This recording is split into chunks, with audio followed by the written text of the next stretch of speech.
The morning sun shone through the windows of Riverside Elementary School as children walked into their classrooms. 8-year-old Maya Johnson skipped down the hallway with a big smile on her face. Her beautiful braids bounced with each step she took. The braids were decorated with bright purple and pink beads that made soft clicking sounds as she moved. Maya's grandmother had spent 3 hours the night before braiding her hair. Each braid was perfect and neat. The old woman had told Maya stories about their family while she worked on her hair. She explained how braiding was something their ancestors had done for hundreds of years. It was their way of staying connected to their roots and culture. Maya loved her braids. They made her feel special and beautiful. She had worn her hair in braids since she was very small. Her classmates always said nice things about her hair. Some of the other girls even asked their mothers to braid their hair the same way. When Maya walked into her third-grade classroom, she said good morning to her teacher, Mrs. Patricia Coleman. Mrs. Coleman was a white woman in her 50s who had been teaching for over 20 years. She was known for being very strict with her students. The children in her class always had to sit up straight and follow every rule. Mrs. Coleman looked at Maya with a frown on her face. She did not return Maya's friendly greeting. Instead, she pointed to Maya's desk and told her to sit down quickly. Maya felt confused but did what her teacher asked. The morning started with math class. Maya loved math and always did well on her tests. She sat at her desk and opened her math book. While Mrs. Coleman wrote problems on the blackboard, Maya touched one of her braids. The beads felt smooth under her fingers. It was something she did when she was thinking hard about a problem. Coleman turned around from the blackboard and saw Maya touching her hair. The teacher's face turned red with anger. She walked quickly across the room toward Maya's desk. The other children looked up from their work to see what was happening. "Maya Johnson," Mrs. Coleman said in a loud voice, "stop playing with that. Hair right now?" Maya put her hands down on her desk. She did not understand why her teacher was so upset. She had only touched her braid for a few seconds. "I'm sorry, Mrs. Coleman," Maya said quietly. "I was just thinking about the math problem." But Mrs. Coleman was not satisfied with Maya's apology. She stood next to Maya's desk and looked down at the little girl with angry eyes. "This hair is completely inappropriate for school," Mrs. Coleman announced to the whole class. "It's distracting and unprofessional. No student should come to school looking like this." Maya felt her cheeks get hot with embarrassment. All 20 of her classmates were staring at her now. Some of them looked confused. Others looked scared because they had never seen their teacher so angry before. "But Mrs. Coleman," Maya said, with tears starting to form in her eyes, "my grandmother braided my hair. She said it was beautiful." Mrs. Coleman shook her head. "I don't care who did it. This kind of hairstyle doesn't belong in my classroom. It's ghetto and distracting to the other students." Maya did not understand what the word ghetto meant, but she could tell from her teacher's voice that it was something bad. The tears in her eyes started to fall down her cheeks. She had never been spoken to this way by a teacher before. Mrs. Coleman walked to her desk at the front of the classroom. She opened the top drawer and pulled out a pair of silver scissors. The scissors gleamed under the classroom lights. Maya's eyes grew wide with fear when she saw them.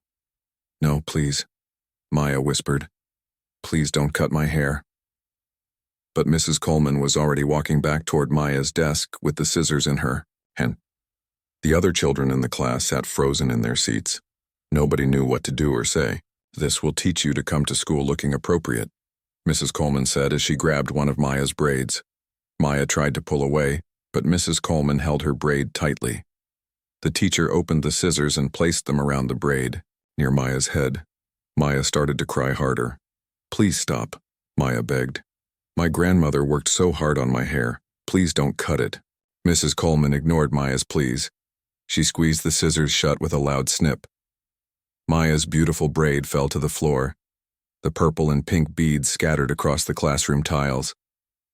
Maya gasped and reached up to touch the spot where her braid used to be. She could feel the short, uneven hair that was left behind. Mrs. Coleman was not finished. She grabbed another braid and cut it off too. Then another one. The other children in the class watched in horror as their teacher continued cutting Maya's hair. Some of the girls started to cry quietly. The boys sat with their mouths open in shock.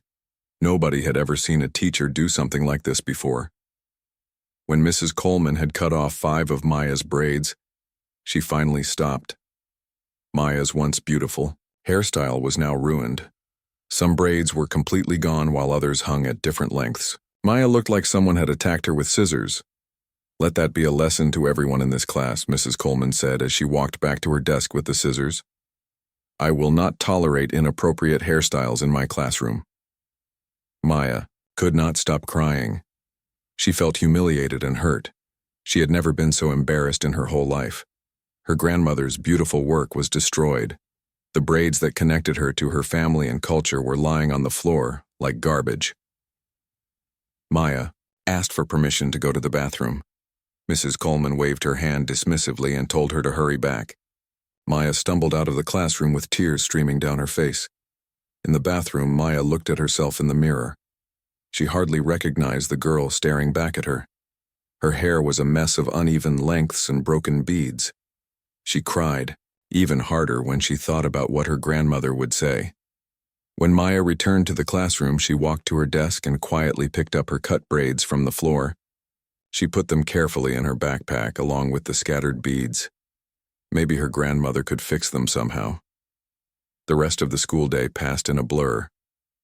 Maya could not concentrate on any of her lessons. The other children kept looking at her with sad eyes. During lunch, her best friend Lisa sat next to her and whispered that what Mrs. Coleman did was wrong. When the final bell rang, Maya packed her things and walked slowly toward the school buses. She pulled her hood up over her ruined hair, hoping nobody else would see what had happened to her. All she wanted was to go home to her father and cry in his arms. Maya walked slowly up the front steps of her house. Her backpack felt heavy on her shoulders, not because of her books, but because of the braids and beads she had carefully collected from the classroom floor. She kept her hood pulled tight over her head, hoping her father would not notice anything different right away. Marcus Johnson was in the kitchen making dinner when he heard the front door open. He was a tall, strong man who worked construction during the day. His hands were rough from years of hard work, but his heart was gentle when it came to his daughter.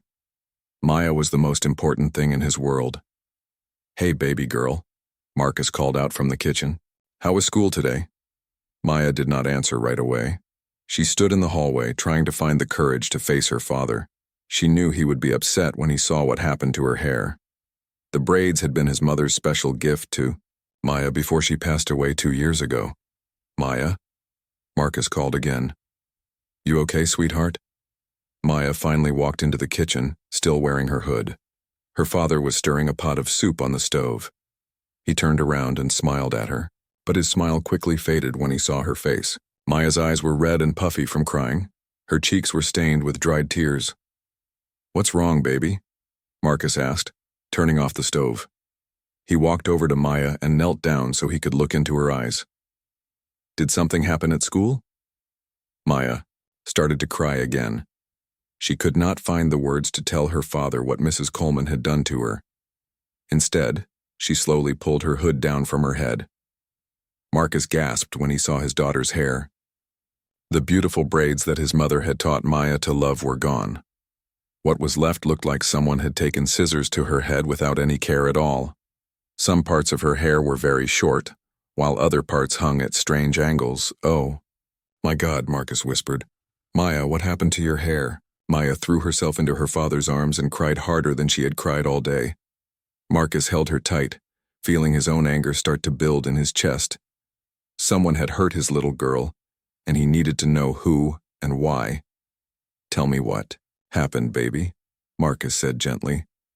"Take your time." Through her tears, Maya told her father everything. She explained how Mrs. Coleman had gotten angry when she touched her braid during math class. She described how the teacher had called her hair inappropriate and ghetto. She told him about the scissors and how Mrs. Coleman had cut off her braids in front of all the other children. As Maya spoke, Marcus felt his hands clench into fists. He had never been so angry in his entire life. Someone had humiliated his daughter and destroyed something that was precious to their family. The braids were not just hair to them. They were a connection to Maya's grandmother and their African heritage. She said my hair was ghetto, Daddy, Maya sobbed. She said it didn't belong in her classroom. She cut it off and let it fall on the floor like trash. Marcus closed his eyes and took deep breaths, trying to control his anger. He did not want Maya to see how furious he was. She needed him to be calm and strong for her right now. "Show me," Marcus said quietly. Maya opened her backpack and carefully pulled out the braids that she had collected from the classroom floor. The beads were scattered and some of the braids were tangled, but she had saved every piece. Marcus looked at the braids in his daughter's small hands and felt his heart break. These were the same braids that his mother had taught Maya to make. Before she died, Grandma Johnson had spent hours with Maya, showing her how to part her hair and weave the strands together. She had told Maya stories about their ancestors while she worked, explaining how braiding was an art form that had been passed down through generations. "Your grandmother would be so proud of how you saved these," Marcus told Maya, his voice thick with emotion. "She would want you to know that your hair is beautiful no matter how anyone else wears it." Maya looked up at her father with hopeful eyes. "Can we fix it, Daddy? Can we make it look like Grandma's braids again?" Marcus touched his daughter's damaged hair gently. "We'll figure something out, baby, but first I need to call your school. What your teacher did was wrong, and she needs to answer for it." Marcus helped Maya wash her face and gave her some soup for dinner. But Maya barely ate anything. She kept touching her head where her braids used to be. Marcus could see that she was still upset and embarrassed about what had happened. After dinner, Marcus got Maya settled on the couch with her favorite movie. Then he went to his bedroom and called Riverside Elementary School. The phone rang several times before an answering machine picked up. The school office was already closed for the day. Marcus left a voicemail message. His voice was calm but firm. "This is Marcus Johnson, Maya Johnson's father from Mrs. Coleman's third grade class. I need to speak with Principal Martinez first. Thing tomorrow morning about what happened to my daughter today. Mrs. Coleman cut off my daughter's hair without my permission, and I want answers. Please call me back tonight if possible." Marcus hung up and immediately called back to leave another message. This time his voice was less calm. "This is Marcus Johnson again. I want to make it clear that what happened to my daughter today was completely unacceptable. A teacher cut off a child's hair in front of her entire class. This is not just inappropriate, it's assault. I expect a call back tonight." Marcus left 3 more messages over the next hour. Each message showed more of his anger and frustration. He could not believe that a teacher would do something so cruel to a child. He could not believe that his little girl had been humiliated in front of her classmates. While Maya watched her movie, Marcus sat at his kitchen table with his laptop. He started researching his legal rights. He wanted to know what laws protected children from this kind of treatment. He wanted to know what he could do to make sure Mrs. Coleman never hurt another child the way she had hurt Maya. Marcus found several articles about similar incidents around the country. He learned that cutting a child's hair without parental consent could be considered assault in many states. He also learned that targeting a child's natural hairstyle could be a form of racial discrimination. As the evening went on, Marcus became more and more determined to fight for his daughter. Maya had done nothing wrong. She was a good student who followed the rules and treated everyone with respect. She did not deserve to be humiliated and hurt by someone who was supposed to protect and educate her. Before bed, Marcus took pictures of Maya's hair from different angles. He carefully documented what Mrs. Coleman had done to his daughter. He also took pictures of the braids that Maya had saved from the classroom floor. That night, Marcus barely slept. He kept thinking about Maya's tear-stained face and the way she had cried in his arms. He thought about his mother and how proud she had been to teach Maya about their family traditions. He thought about all the other children who might be hurt if Mrs. Coleman was allowed to continue teaching. By morning, Marcus had made up his mind.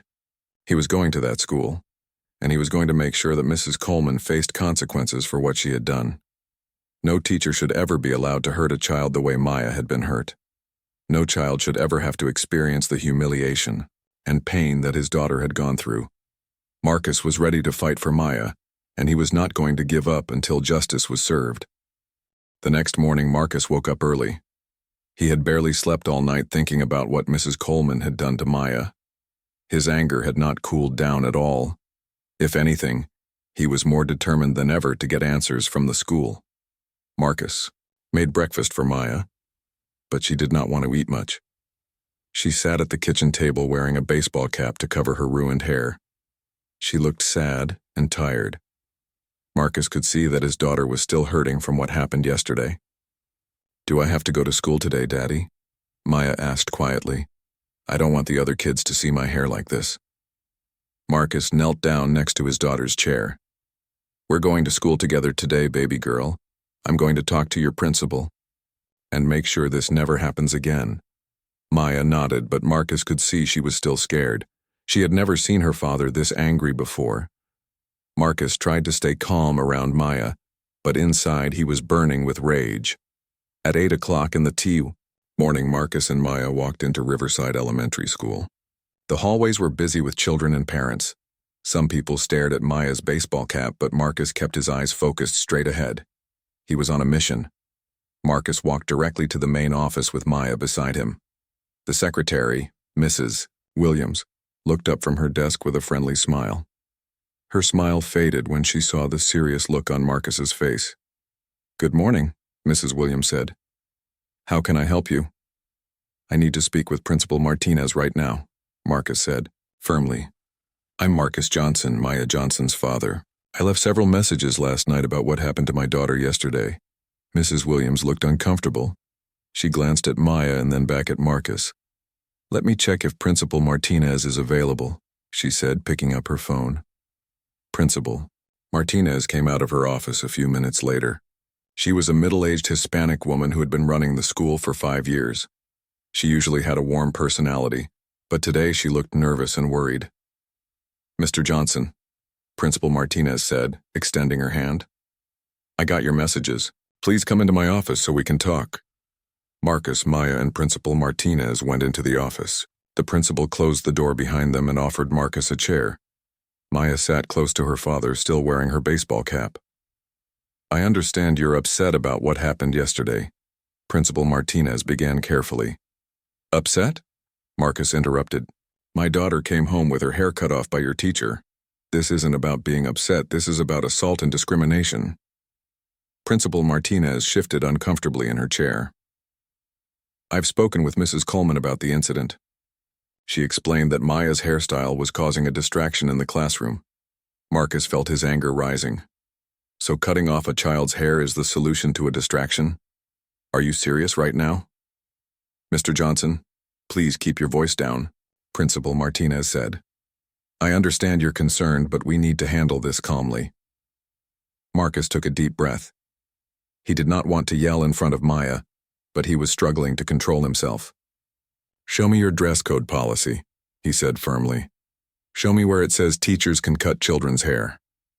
Principal Martinez opened a file cabinet and pulled out a folder. She flipped through several pages, looking for the school's dress code policy. Marcus watched her search, already knowing what she would find. "Well," Principal Martinez said slowly, "the policy talks about appropriate appearance and grooming, but it doesn't specifically mention hairstyles." "Exactly," Marcus said. "There's nothing in your policy that says my daughter's braids were inappropriate. Mrs. Coleman had no right to touch my child, let alone cut her hair." Principal Martinez called Mrs. Coleman to the office over the intercom. A few minutes later, the teacher knocked on the door and entered. When she saw Marcus and Maya, her face became defensive. Mrs. Coleman was a thin woman with gray hair pulled back in a tight bun. She wore a stern expression and kept her arms crossed over her chest. She acted like she had done nothing wrong. "Mrs. Coleman," Principal Martinez said, "Mr. Johnson would like to discuss what happened yesterday with Maya's hair." Mrs. Coleman looked directly at Marcus with cold eyes. "I did what I felt was necessary to maintain order in my classroom. That child's hair was completely inappropriate for a learning environment." Marcus stood up from his chair. "Inappropriate? My daughter's hair was braided neatly and decorated with beads. How is that inappropriate?" "Those kinds of hairstyles are unprofessional," Mrs. Coleman said without backing down. "They don't belong in a classroom setting. I was teaching her about proper grooming habits." Maya started to cry quietly. Hearing Mrs. Coleman talk about her hair this way brought back all the hurt and embarrassment from yesterday. Marcus put his hand on his daughter's shoulder to comfort her. "You had no right to touch my child," Marcus said, his voice getting louder. "You humiliated her in front of her entire class. You destroyed hours of work that her grandmother had done." Mrs. Coleman shrugged. "If you taught your daughter appropriate grooming habits at home, this wouldn't have happened. Maybe you should focus on parenting instead of blaming teachers." That comment pushed Marcus over the edge. He stood up quickly, his chair scraping against the floor. "Are you telling me how to raise my child? You don't know anything about my family or our culture." "Mr. Johnson, please sit down," Principal Martinez said nervously. "Let's try to work this out calmly." But Marcus was done being calm. "There's nothing to work out. Your teacher assaulted my daughter and violated her civil rights. She targeted Maya because of her race and her natural hairstyle." Mrs. Coleman laughed coldly. "Everything is about race with you people, isn't it? I treat all my students the same way." "You people?" Marcus repeated, his eyes flashing with anger. "Did you just say, 'you people' to me?" Principal Martinez quickly stood up. "Mrs. Coleman, that comment was completely inappropriate. I think you should return to your classroom now." But Mrs. Coleman was not finished. "I've been teaching for 22 years, and I know what's best for children. That girl's hair was ghetto and distracting. I did her a favor by fixing it." Marcus pointed his finger at Mrs. Coleman. "You did not fix anything. You destroyed something beautiful that connected my daughter to her heritage. You made her cry and feel ashamed of who she is. Maybe she should be ashamed," Mrs. Coleman muttered under her breath. That was the final straw for Marcus. He turned to Principal Martinez with fire in his eyes. "I want this woman fired immediately. I want her removed from this school before she hurts another child." Principal Martinez looked overwhelmed. "Mr. Johnson, I can't just fire a teacher without following proper procedures. I need to investigate this matter thoroughly." "Investigate what?" Marcus demanded. 20 children saw her cut my daughter's hair. What more do you need to investigate?" "I need time to review all the facts and consult with the district office," Principal Martinez said weakly. Marcus realized that the principal was not going to take immediate action. She was more concerned about protecting the school than protecting his daughter. This made him even angrier. "Fine," Marcus said, picking up Maya's hand. "You want to investigate? I'll give you something to investigate. I'm calling my lawyer and the school board. I'm also calling the local news stations. Let's see how you handle this when the whole community knows what happened." Mrs. Coleman finally looked worried. "Now you're being dramatic. This is just a simple hair issue." Marcus looked at her with disgust. "This is not about hair. This is about respect and human dignity. Something you clearly know nothing about." Marcus and Maya left the principal's office without another word. As they walked through the hallways, Marcus felt more determined than ever to fight for his daughter. The school had shown him that they were not going to do the right thing on their own. It was time to take this fight to the next level. Marcus drove home from the school feeling more angry than he had ever felt in his life. Maya sat quietly in the passenger seat, still wearing her baseball cap. She had heard everything that happened in the principal's office. She had seen how Mrs. Coleman and Principal Martinez treated her father with no respect. "Daddy," Maya said softly, "are you okay?"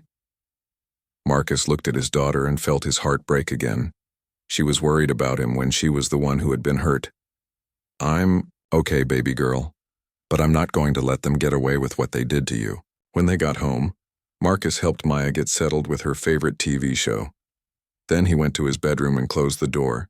He had work to do, and he was not going to waste any time. Marcus pulled out his phone and searched for lawyers in his area.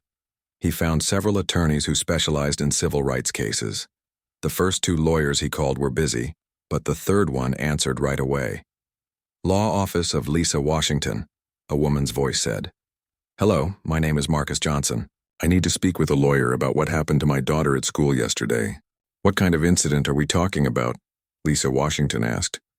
Marcus told her everything. He explained how Mrs. Coleman had cut Maya's hair in front of the whole class. He described the meeting at school that morning and how both the teacher and principal had treated them. Lisa Washington listened carefully to every word.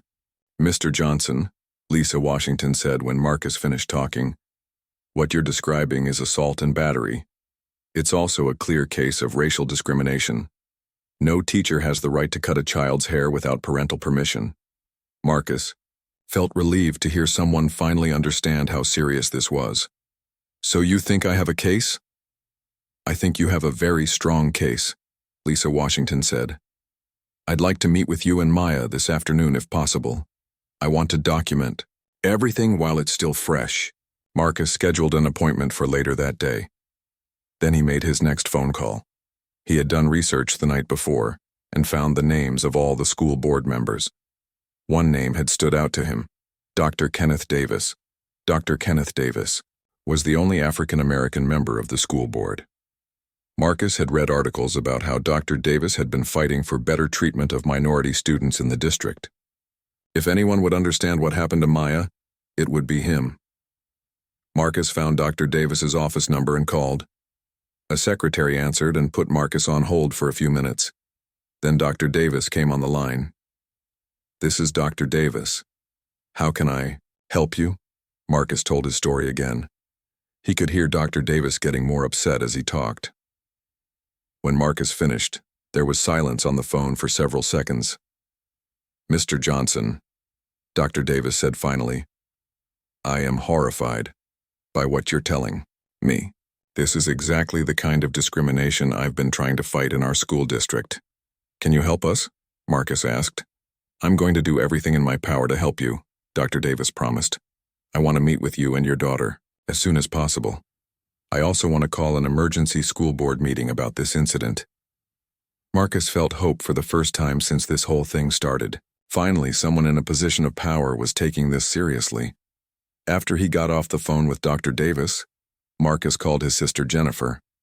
Jennifer worked in social media marketing and knew how to get stories' attention online. Marcus told her what had happened to Maya. "Oh my God, Marcus," Jennifer said. "I can't believe a teacher would do that to Maya. Her hair was so beautiful." "I need your help, Jen," Marcus said. "The school isn't taking this seriously. I need people to know what happened." Jennifer was quiet for a moment. "Are you sure you want to make this public? Once it's online, you can't take it back?" Marcus thought about Maya sitting in the living room with her ruined hair hidden under a baseball cap. He thought about Mrs. Coleman's cold eyes and her comment about, "you people." He thought about Principal Martinez making excuses instead of protecting a child. "I'm sure," Marcus said. "If this helps prevent it from happening to another child, then it's worth it." Jennifer got to work immediately. She took the photos that Marcus had taken of Maya's hair and wrote a post explaining what had happened. She was careful to focus on the facts and not use any angry language. She wanted people to see the injustice without being distracted by emotion. Within an hour of Jennifer posting the story, people started sharing it. Parents from the school district began commenting with their own stories of discrimination. Other families shared similar experiences their children had faced. By evening, the post had been shared hundreds of times. Parents were angry and demanding answers from the school district. Some people started calling Riverside Elementary School directly. Marcus's phone rang constantly throughout the day. Parents from Maya's school called to offer support. Other parents shared their own stories of teachers who had made inappropriate comments about their children's appearance. At 3 o'clock, Marcus and Maya went to meet with Lisa Washington. The lawyer's office was in a tall building downtown. Maya held her father's hand tightly as they rode the elevator up to the 10th floor. Lisa Washington was a tall, elegant woman in her 40s. She had kind eyes that reminded Maya of her grandmother. She greeted them warmly and offered Maya juice and cookies while she talked with Marcus. "Maya," Lisa Washington said gently, "I know this is hard to talk about, but I need you to tell me exactly what happened in your classroom yesterday." Maya told her story again. Lisa Washington took notes and asked questions to make sure she understood everything correctly. She was patient and kind, never rushing Maya or making her feel uncomfortable. "You were very brave to save your braids from the floor," Lisa Washington told Maya. "That shows how much your family's traditions mean to you." After they finished talking, Lisa Washington walked them to the door. Mr. Johnson, I want you to know that what happened to Maya was completely illegal. Teachers cannot cut children's hair under any circumstances. This is assault, and we're going to hold them accountable. That evening, Marcus got a call from Amanda Clark, a reporter from the local news station. Jennifer's social media post had caught the attention of news outlets. Mr. Johnson, I'd like to do a story about what happened to your daughter. Would you be willing to do an interview? Marcus looked at Maya, who was coloring at the kitchen table. She seemed calmer now that she knew adults were taking her situation seriously. Yes, Marcus said. I want people to know what happened. I want to make sure this never happens to another child. The next morning, Amanda Clark and her camera crew came to Marcus's house. They interviewed Marcus about the incident and filmed Maya showing her damaged hair. Maya was nervous at first, but Amanda Clark was gentle and made her feel comfortable. During the interview, Marcus spoke about his mother and how she had taught Maya to braid her hair. He explained that the braids were not just a hairstyle, but a connection to their family history and culture.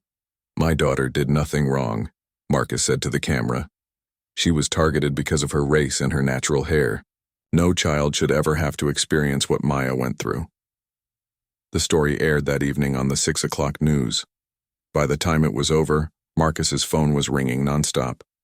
People from all over the city were calling to offer support and share their own experiences with discrimination in schools. Marcus felt overwhelmed but determined. Maya's story was no longer just about one little girl and one cruel teacher. It had become a symbol of a much bigger problem in their community. Tomorrow, Marcus would take the next step in his fight for justice. He was ready to face the school board and demand that they make real changes to protect all children from discrimination. 3 days after the news story aired, Dr. Kenneth Davis arrived at Riverside Elementary School with 2 other school board members. Superintendent Charles Roberts was with them, along with Lisa Washington, Maya's lawyer. They had come to take immediate action. Principal Martinez was waiting in her office when the group arrived. She looked nervous and worried. She had seen the news story and read all the angry comments on social media. Parents were demanding answers, and the school district was under pressure to respond quickly. Principal Martinez, Dr. Davis said as he entered the office. We need to have a serious conversation about what happened in Mrs. Coleman's classroom. Lisa Washington opened her briefcase and pulled out a folder full of papers. I have witness statements from several students who saw Mrs. Coleman cut Maya Johnson's hair. I also have photos documenting the damage done to the child. Superintendent Roberts looked at the photos and shook his head in disbelief. This is completely unacceptable. How did this happen in one of our schools? Principal Martinez tried to defend herself. I spoke with Mrs. Coleman about the incident. She said the child's hair was distracting and inappropriate for class. There is no school policy that gives teachers the right to cut children's hair, Dr. Davis said firmly. What Mrs. Coleman did was assault. It was also clear racial discrimination. Dr. Davis called Mrs. Coleman to the office over the intercom. When she arrived, she looked surprised to see so many people waiting for her. She had heard about the news story, but she still believed she had done nothing wrong. Mrs. Coleman, Superintendent Roberts said, we're here to discuss the incident with Maya Johnson. Do you understand the seriousness of what you did? Mrs. Coleman crossed her arms and looked defiant. I was maintaining order in my classroom. That child's hair was inappropriate and distracting to other students. Lisa Washington spoke up. Mrs. Coleman, you cut off a child's hair without parental consent. That is assault and battery. You also targeted this child because of her race and cultural hairstyle, which is discrimination. I treat all my students the same, Mrs. Coleman insisted. This has nothing to do with race. Dr. Davis pulled out his phone and showed Mrs. Coleman some of the comments she had made to Marcus. You told Mr. Johnson that Maya's hair was ghetto. You said you people when referring to African American families. How is that not about race? Mrs. Coleman's face turned red. She realized that her words had been documented and could be used against her. I was just trying to help the child learn appropriate behavior by humiliating her in front of her classmates. Superintendent, Roberts asked. By destroying hours of work that her grandmother had done? That's not helping anyone. The meeting continued for 2 hours. Mrs. Coleman refused to admit that she had done anything wrong. She kept insisting that she had the right to maintain order in her classroom by any means necessary. Finally, Superintendent Roberts had heard enough. "Mrs. Coleman, you are suspended without pay effective immediately. We will be conducting a full investigation into this incident and your teaching practices." Mrs. Coleman's mouth dropped open. "You can't suspend me for doing my job. I've been teaching here for over 20 years. Your job is to educate children, not to assault them," Dr. Davis said. "You crossed a line that no teacher should ever cross." After Mrs. Coleman left the office, the group turned their attention to Principal Martinez. Dr. Davis was not satisfied with how she had handled the situation. "Principal Martinez," Dr. Davis said, "when Mr. Johnson came to you with this complaint, you should have taken immediate action. Instead, you made excuses and tried to protect Mrs. Coleman." Principal Martinez looked down at her hands. "I thought I needed to investigate before taking any action. A child came to school with her hair cut off by a teacher." "Superintendent," Roberts said. "What was there to investigate? 20 students witnessed what happened." Lisa Washington added, "Your response to this incident was inadequate. You failed to protect a student and her family from discrimination." The school board decided that Principal Martinez would receive a formal reprimand in her file. She would also be required to attend training on cultural sensitivity and anti-discrimination policies. That evening, Dr. Davis called Marcus to update him on what had happened at the school. Marcus was relieved to hear that Mrs. Coleman had been suspended, but he wanted to make sure this never happened again. "What about other children?" Marcus asked. "How do we protect them from teachers like Mrs. Coleman?" "That's exactly what I want to talk to you about," Dr. Davis said. "I want to create a new policy for our school district, a policy that specifically protects students' natural hairstyles and cultural expressions." Dr. Davis explained his idea. The policy would make it clear that no student could be punished or discriminated against because of their natural hair texture, protective hairstyles, or cultural head coverings. It would also provide training for teachers about different cultural practices. "I'd like to name this policy after Maya," Dr. Davis said. "Maya's law would send a clear message that our district values diversity and will not tolerate discrimination." Marcus felt proud that his daughter's painful experience could help other children. Maya would like that. She's been worried about other kids going through what she went through. The next week, there was a school board meeting at the district office. The meeting room was packed with parents, teachers, and community members.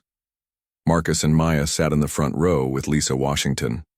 Dr. Davis stood up to address the crowd. "We are here tonight because a terrible injustice happened to one of our students. 8-year-old Maya Johnson was assaulted and discriminated against by a teacher who should have been protecting her." The room was completely silent as Dr. Davis told Maya's story.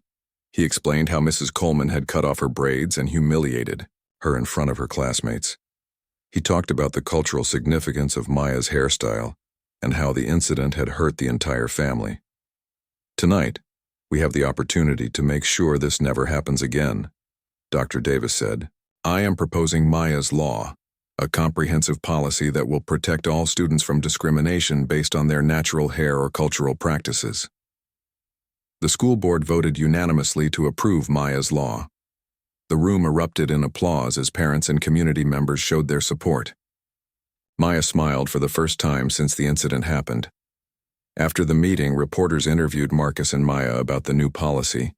Maya had gotten more comfortable talking to the media, and she spoke clearly about why the law was important. "I don't want other kids to feel sad like I did," Maya said to the cameras. "Everyone should be able to wear their hair however they want without being afraid." 2 weeks later, Mrs. Coleman submitted her resignation letter rather than face further disciplinary action. She would not be returning to teach at any school in the district. Maya transferred to a new school where the teachers and students welcomed her with open arms. Her new teacher, Mrs. Angela Thompson, was a young African-American woman who complimented Maya's braids on her first day. The Johnson family received a settlement from the school district. Marcus used the money to establish the Maya Johnson Scholarship Fund, which would help students who had faced discrimination in educational settings. 6 months after the incident, Maya's hair had grown back beautifully. Her Aunt Jennifer had learned to braid hair from online videos, and Maya's braids were once again adorned with colorful beads. Maya was invited to speak at schools throughout the district about Maya's law. She talked to students about being proud of their heritage and standing up for themselves when they faced discrimination. "My grandmother always told me that my hair was beautiful," Maya would tell the children. "Now I know she was right. All of our hair is beautiful no matter how we wear it." Marcus watched his daughter with pride as she turned her painful experience into something that helped other children. Maya had learned that standing up for what was right could make a real difference in the world. The story of Maya Johnson and her fight for justice became a symbol of hope for families throughout the community. Maya's law was eventually adopted by school districts across the state, protecting thousands of children from the kind of discrimination Maya had faced.